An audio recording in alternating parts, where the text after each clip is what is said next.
Once upon a time, there lived a young woman named Nkem. She was born with ears so large that they seemed to flutter like the wings of a bird when she walked. From the moment she entered the world, her family treated her as a curse. "Why did the spirits do this to us?" her mother would lament, avoiding Nkem's gaze. "Hide those ears, Nkem. You embarrass us," her father would snap. Her siblings mocked her relentlessly. "Nkem, maybe your ears will grow big enough to fly you away," they jeered, their laughter ringing through the small, thatched hut. Though their words cut deep, Nkem found solace in the forest, where the trees whispered secrets only she could hear.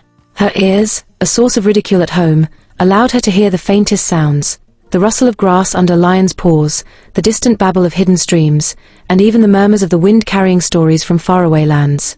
One day, disaster struck the village. The skies turned pale, the rain ceased, and the once bountiful river dwindled to a trickle. The crops withered under the relentless sun, and hunger gnawed at the bellies of the villagers. The elders, desperate and fraught with fear, gathered in the central square. "We must seek guidance from the spirits," declared Elder Muka, his voice heavy with worry. "But without the sacred drum, our voices will not reach them." The drum had been lost for decades, and the villagers despaired. Nkem, standing quietly at the edge of the crowd, stepped forward. "I can find the drum," she said softly. The crowd erupted in laughter. "What can you do, Nkem?" sneered her uncle. "Will you fly to the spirits with those ears of yours?" But Nkem remained resolute. "I have heard its call," she insisted. "Each night, when the village sleeps, I hear a rhythm, faint but steady, coming from the mountains." Elder Muka studied her with narrowed eyes. "If you are lying, girl, we will waste precious time." "I am not lying," Nkem replied firmly. "Let me prove myself." After much debate, the elders grudgingly allowed Nkem to lead a small group of villagers. As they journeyed into the wild, the others whispered behind her back. "She's leading us to our doom," one man muttered. "We're chasing shadows," another grumbled. But Nkem paid them no mind. Her ears twitched with every sound, guiding her like a compass. After days of grueling travel, they arrived at the base of a towering mountain. The rhythmic thumping grew louder, echoing through the air. "It's coming from up there," Nkem said, pointing toward a dark cave.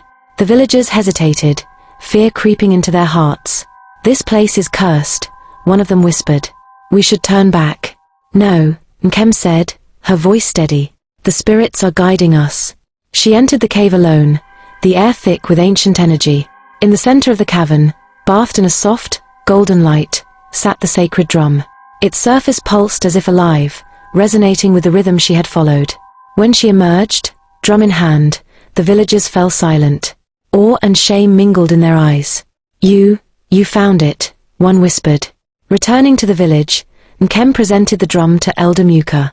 The elders performed the sacred ritual, their voices rising in song as they beat the drum. The sky, once barren and unforgiving, darkened with thick, rolling clouds. Moments later, rain poured down in torrents, quenching the parched earth. The villagers rejoiced, their laughter and cheers filling the air.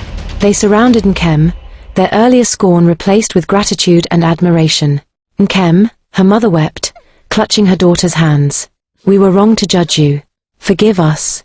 Her father bowed his head. "Your ears are a gift, not a curse. You saved us all." Nkem smiled, her heart swelling with pride and forgiveness. She had always known her worth, and now, so did her people. The village thrived once more, nourished by the life-giving rains. Nkem, now a respected figure, was sought out for her wisdom and guidance. But deep in her heart, she could not shake a strange unease. The drum had not merely been lost, it had been hidden. And the cave where she found it had whispered warnings only her ears could hear. One evening, as Nkem sat beneath the ancient baobab tree, Elder Muka approached her. His face was lined with worry. "Nkem," he said, his voice low, "the spirits have spoken in my dreams. They warn of a coming storm, not of rain but of darkness." Nkem's ears twitched. She had felt it too, a growing tension in the wind, a faint and ominous hum that seemed to resonate from the mountains. "The drum," she said. "It was not meant to be found." Elder Muka nodded gravely. "The drum holds great power, but it also holds a curse. The spirit of the mountain, Ngoma, was angered when you disturbed its resting place. Now, it demands a price." That night, as the village slept, Nkem heard it again, the rhythmic thumping, now louder and more urgent. It was as if the drum was calling her back. She knew what she had to do. At dawn, she gathered her things and approached her family. "I must return to the mountain," she said. Her mother clutched her arm. "No, Nkem. You've done enough. The village is safe."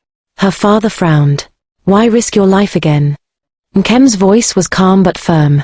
"The spirits demand balance. If I do not return the drum, the village will face a far greater danger." A group of villagers, including Elder Muka and a few brave warriors, volunteered to accompany her. As they climbed the treacherous mountain path, the air grew colder, and the forest grew silent, as if holding its breath. At the mouth of the cave, the rhythmic sound was deafening. The villagers hesitated, fear in their eyes, but Nkem pressed on. Inside, the drum sat where she had left it, glowing faintly. As Nkem approached, a deep, thunderous voice echoed through the cavern. "Who dares disturb my slumber?" The spirit Ngoma emerged from the shadows, a towering figure made of stone and wind. Its eyes burned like molten lava. Nkem stepped forward, her voice steady. "It was I, great Ngoma. I sought your drum to save my people." The spirit's gaze bore into her. "You have broken the sacred bond. For this, your village must pay." Nkem bowed her head. "Spare them. I will pay whatever price you demand." Ngoma studied her for a moment, then spoke. "You are brave, child. But bravery alone will not satisfy the spirits. If you wish to save your people, you must pass 3 trials, of strength, wisdom, and sacrifice." Without hesitation, Nkem agreed. The first trial tested her strength. Ngoma conjured a fierce windstorm that threatened to sweep her away. Nkem anchored herself, using her large ears to balance and move against the storm's force. After hours of battling the relentless winds, she emerged victorious. The second trial tested her wisdom. Ngoma presented her with a riddle. "I speak without a mouth and hear without ears. I have no body, but I come alive with wind. What am I?" Nkem closed her eyes, listening to the whispers of the cave. "An echo," she answered. The spirit nodded, satisfied. The final trial was the hardest, sacrifice. Ngoma demanded that she give up something precious. Nkem knew what it must be. "I offer my hearing," she said. "Take my gift, so my people may live in peace." Ngoma was silent for a long time. Then, with a wave of its hand, the cave filled with light. The drum vanished, and Nkem felt a strange sensation. When she opened her eyes, the spirit was gone, and the rhythmic thumping had ceased. As they descended the mountain, Nkem realized her hearing was gone. The world was now silent, but her heart was at peace. She had fulfilled her promise. Back in the village, the people greeted her with tears and cheers. Though Nkem could no longer hear their words, she could feel their gratitude and love. Elder Muka spoke softly, his voice carrying on the wind. "Nkem, you have taught us the true meaning of sacrifice and courage. The spirits will forever watch over you." Nkem smiled. Though she had lost her hearing, she gained something far greater, the respect and love of her people, and the knowledge that she had restored balance to the world. Years passed, and Nkem's legend grew far beyond her village. Traders and travelers carried her story to distant lands, where it was told around fires and in market squares. Though she had lost her hearing, Nkem found new ways to connect with the world. She became skilled at reading lips and interpreting the vibrations of the earth through her feet. Her spirit remained unbroken, and her wisdom deepened with each passing season. Yet, deep in the mountains, the spirit Ngoma stirred once more. The balance Nkem had restored was delicate, and an old darkness sought to exploit it. One fateful night, Nkem awoke to a strange sensation. Though she could not hear, she felt a tremor in the air, as if the world itself was warning her. She hurried to Elder Muka, who was sitting by the sacred fire, his face troubled. "Nkem," he said, his voice heavy, "the spirits have sent another vision. A shadow rises in the north, one that seeks to destroy all we hold dear." Nkem nodded, her heart steady. What must be done? Muka handed her a small, intricately carved talisman. "This is the eye of the ancestors. It will guide you to the great rift, where the shadow gathers its strength. You must go there and uncover its source." Despite her age and the toll of her past trials, Nkem did not hesitate. She prepared for the journey, gathering supplies and choosing a small group of trusted companions.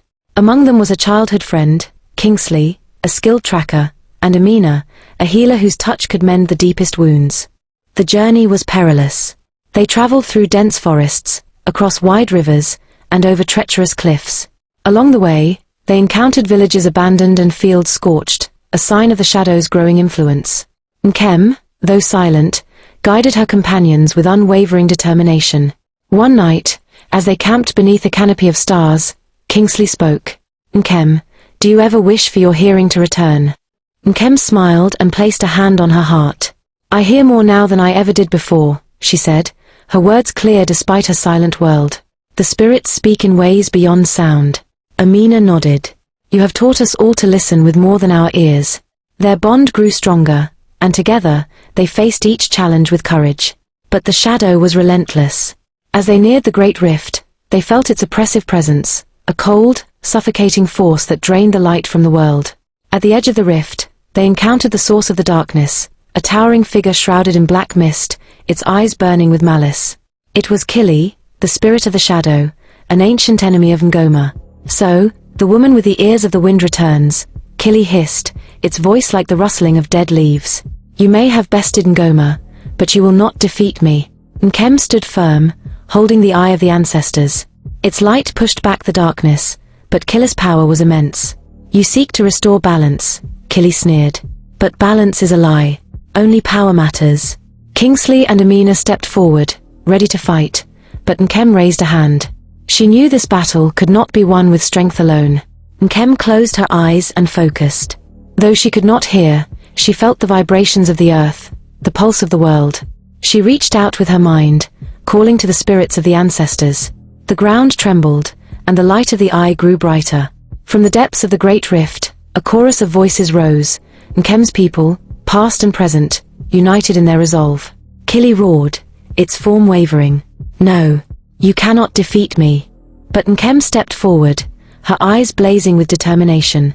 The power of the spirits is greater than your darkness, she said, and I am their voice. With a final burst of light, the eye unleashed its full power.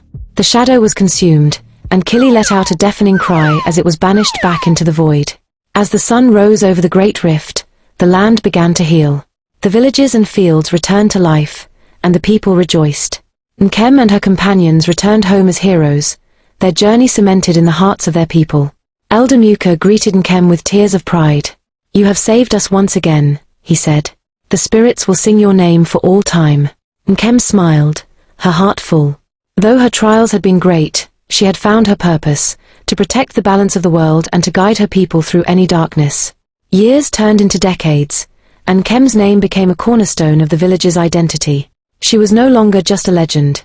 She was a symbol of resilience, unity, and balance. Although she aged, her spirit remained as sharp as ever, and she continued to guide her people through seasons of plenty and hardship.